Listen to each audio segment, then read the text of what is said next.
This is probably my favorite beer in the whole city. And I'm not talking about just Oktoberfest, I'm talking about favorite beer. This is so good.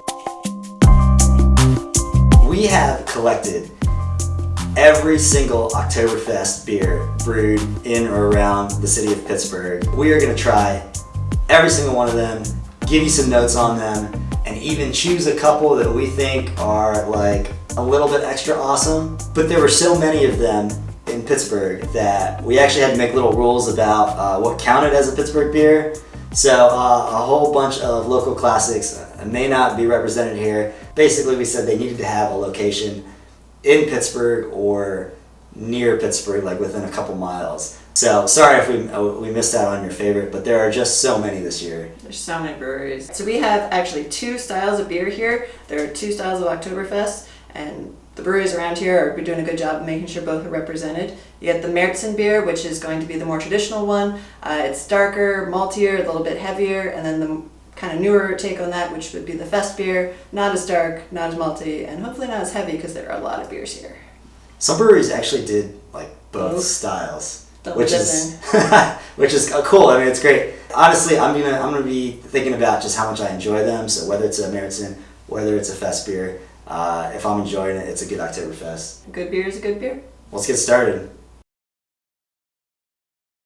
Heatley's Brewing. This is probably the newest brewery on the list, and also the hardest to get because they're only open for like 3 hours on a Saturday when they decide to be open. But we got some. This one has a pretty strong fruity aroma. It's medium bodied. It does linger a bit. Here we've got a beer from Helltown. Their brewery is out east of the city, but they did just open up a tap room in the Strip. You can see, I don't know how well you can see the color, but it is a darker, maltier beer. Really nicely balanced though. Now we have a beer from Hofbräuhaus in Southside. Hofbräuhaus, they are based out of Munich, Germany. They have a variety of Oktoberfest that they actually serve there, but this one is their annual Pittsburgh recipe for their Oktoberfest. It's not the most pleasant aroma. I do think it is well-bodied, nice and balanced, but it does have kind of a lingering taste at the end. The Penn Brewery Oktoberfest. Originally, I got this beer at their Oktoberfest celebration, which is, by the way, the biggest, best Oktoberfest celebration in all of Pittsburgh. So if you haven't been, you gotta go. I got this beer there. It tasted great. It was great for a good liter and a half or so. And I went back to the brewery a couple days later, and it had some strong diacetyl flavors. So it was something that had developed over a couple days. And so the flavor of the beer had that for a long time. Now I'm drinking in the can weeks later, and that diacetyl is gone. So it ended up being a pretty smooth beer. Diacetyl is one of those weird things where a lot of these beers that we've had, maybe they've been described as thin or hollow. Some of them may have had diacetyl previously, and it's one of those flavors that can clear up over time. It's a weird one. It's an off flavor, but it can clear up over time. If you do it right, it's cleared up before it ever hits the tap. But every once in a while, it'll develop in the beer, and a lot of these beers, to be honest, have probably had it sometime through their lifetime. This beer is smooth, it's clean, it has maybe a little bit of sourness to the nose, but otherwise a pretty solid beer, and of course a great Oktoberfest party every single year.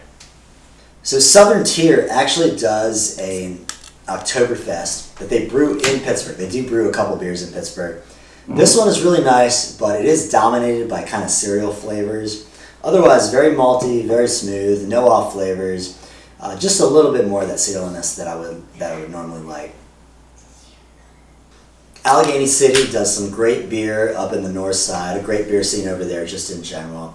This Oktoberfest is really smooth, really light. It does have a little bit of that cooked corn type of aroma and taste, but otherwise pretty smooth.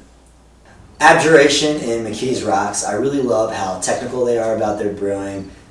They put a lot of effort into their recipes and incrementally changing them and experimenting with them, which is really cool. Their Oktoberfest, they didn't have it to go, but we did get it at the tap room. It was nice. It had some big body, some big flavors, but it was, I would say, a little bit cloying. So Recon Brewing is a brewery up north. They have an interesting tap room that's like in the middle of a neighborhood, kind of unique setup there. Their Märzen beer, it looks very dark, but doesn't quite taste as malty as you would expect just by looking at it. And like oddly enough, the taste has like some like strawberry ice cream undertones to it, which is definitely not what I would have expected from an Oktoberfest beer. So Helicon is kind of a popular spot just outside of the city, and their fest beer is smooth, malty, a little fruity, and I'd say a little bit cloudy, and it does linger a bit.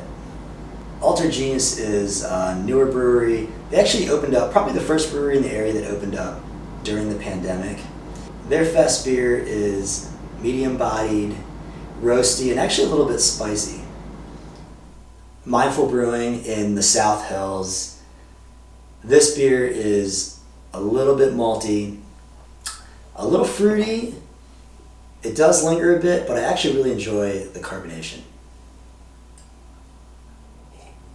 The Insurrection Aleworks Heidelfest. I've never actually been to the brewery. I think it's in Heidelberg? Heidelberg? Sure. Their beer is super smooth, balanced. It's malty. It has a nice grainy finish, but it probably is a little bit too malty to be in the fest beer style. This beer here is from Brewdog. They're an English-owned brewery. In the U.S., they're Ohio-based, but this brewery actually brewed on-site in Pittsburgh for this beer right here. It has a very strong malty scent, but it tastes not quite that strong. It's a little bit more cereally. This beer is from Voodoo Brewing out by Homestead. It's a Märzen style. It has a kind of a fruity aroma, and I do think that fruitiness carries over in the taste. This beer is from Fatheads. They're actually an Ohio brewery, but their bar has been in Pittsburgh for a while. It's a local favorite. This is, I don't know, I think it's nice and light when you drink it, but there is a little bit of like a lingering hoppy finish afterwards. Old Thunder is a newer spot up in Blawnox.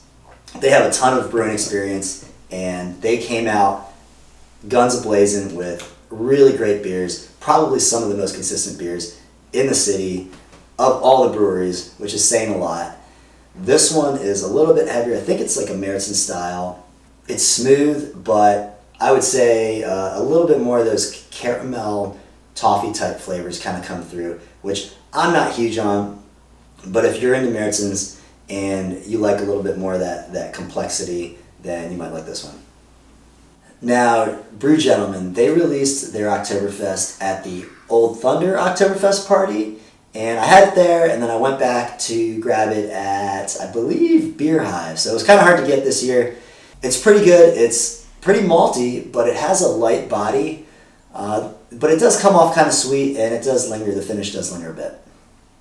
Trace Brewing in Bloomfield, they're a newer brewery. They've hit the ground running in terms of being making a big impact in the beer scene in Pittsburgh. Their Oktoberfest beer, their fest beer, they had an Oktoberfest celebration where you could go get the beer. They didn't can it at the time, so we had to kind of taste it there, so we don't have it here to show you. It was light-bodied. It had some floral hoppy finishes. Unfortunately, the malts didn't really come through in the flavor a whole lot.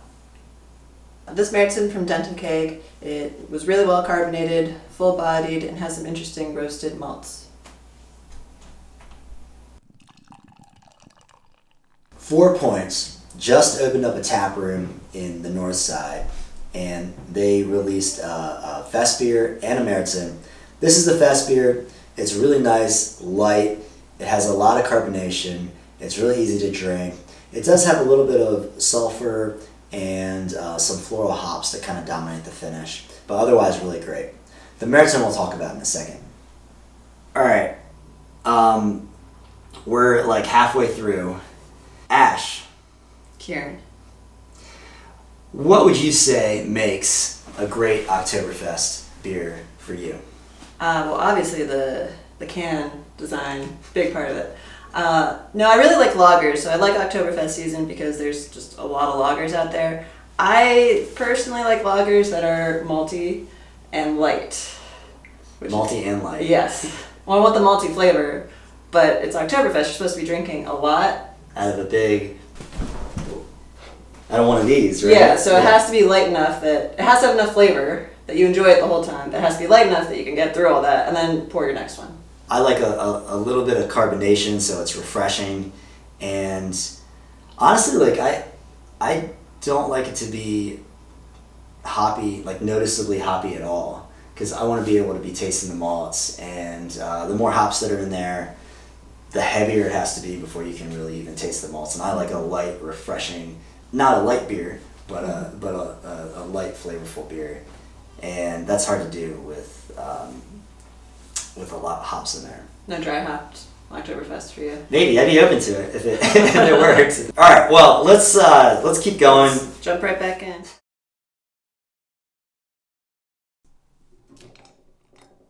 Lincoln Ave out in Bellevue has amazing brunch. What do you think, Ash? It's really good. Their fest beer is a super malty, almost, I mean, very much in the Meriton style. It's almost like it's so malty you can actually like smell the malt, but it's still kind of medium bodied. It's not heavy. Alright, so we got a beer from Two Phrase. They're out in Garfield. It's a Meriton style. I think it has a good aroma. And when you taste it, though, it has sort of a hollowness to it that makes it finish a little bit thin. But otherwise, I really like the color on it. Dancing Gnome in Sharpsburg. This is their Meriton, the Octa Meriton. They didn't do cans of this. You had to go into the brewery to get a growler fill of it if you wanted to go, or just have it at the brewery. This one previously was one of my favorite beers in the entire city, previous years. This one is still really smooth, but it feels maybe just not as smooth, or maybe there are just a lot of other great Oktoberfests that are bringing the level up. I don't know, but this is still a great beer. It's a little bit darker. You can taste some of the malts, but they did also do a fest beer, which we'll talk about later. Church Brewworks is the oldest brewery in Lawrenceville. We don't go there a whole lot, but I don't know why. We tried this beer there. We tried it now. It's really good, really malty. Not great on the carbonation, but like really solid beer. So Newlands is another Lawrenceville brewery. They started in Lawrenceville, but they've since expanded into the Strip and to Wexford, I think. This beer that they do every year, the Danville Train, it's a really solid beer. It's really good. Like a little bit sweet, a little bit of that maltiness, but just like overall you can tell it's a very well brewed beer. Recently though, Trace got a crowler machine, so we were able to get the Fuller aged version of their fest beer. And when we tried it, we found there was some differences between this and the original version. It's a little bit more balanced, the hops have mellowed out a bit since that original version, and the body is a little bit more complex this time, which I think really adds to the beer. 11th Hour is a brewery tucked away in Lawrenceville. Their Oktoberfest beer is great. It's well-bodied, it has great carbonation, but it does finish a little bit hollow. I'd like to have that taste linger a little bit longer. Hop Farm is a staple of the Lawrenceville beer scene. We originally had this beer on draft. It was full-bodied, malty, sweet, really good beer. In the can, interestingly enough, it's kind of thinned out a little bit, but still a really smooth beer. This one's a beer from Mastic Trail. They're a newer island-themed brewery in the North Hills. The beer itself is full-bodied, malty, and fruity. This next one's from Full Pint. Full Pint recently reopened. They actually have a new head brewer. The beer itself is really full-bodied. It's smooth. It's got a nice malty smell and taste. Just a little bit fruity at the end. So we've tried a lot of really good Oktoberfest beers, but these next ones that we're going to look at are the ones we think are especially exceptional. They had just really good flavors, really good Oktoberfest characteristics. Roundabout Brewery in Lawrenceville. Their brewer is probably one of the most respected brewers in all of Pittsburgh. Their brewery focuses more on European style beers as opposed to the hazy IPAs, and I think that really comes through in this beer. It's really smooth, really malty, really good. It's a nice, easy drinker.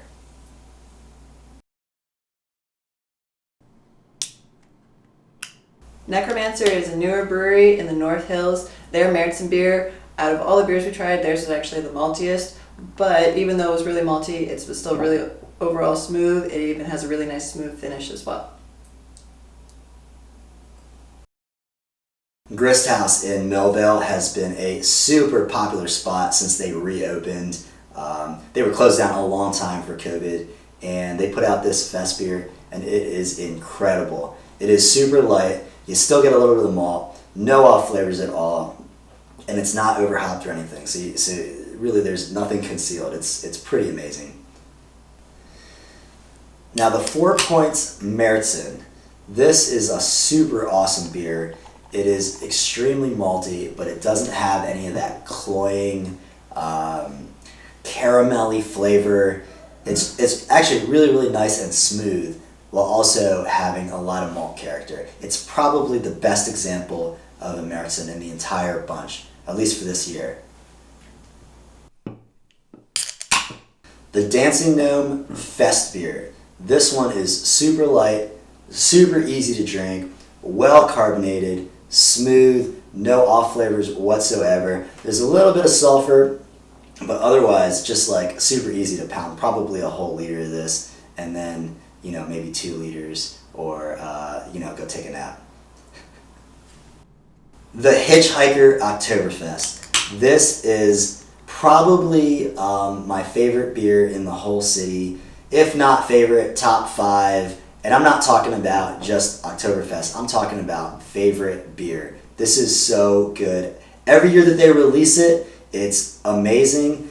They didn't have one last year, but the year before that they had it, and I swear it tasted exactly the same.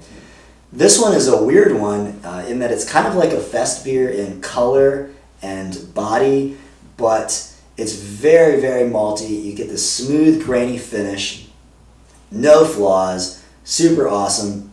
Honestly, really, what is the difference between the Märzen and the fest beer style? I think it's kind of weird that we make a distinction at all. It's all about Oktoberfest beers. If people are drinking light ones, that's great. If people are drinking dark ones, that's great. This is a great blend of the two, and honestly, it's perfect. All right, we are pretty much done here. I gotta loosen up my belt. If you know of any breweries that we missed, please put it down in the comments. I know we forgot Acrospire. We didn't forget. I just didn't get it in time. But if you know of any that we missed, that's the only one that I know of. Let us know. Otherwise, like, subscribe, and we'll see you in the next video. Auf Wiedersehen.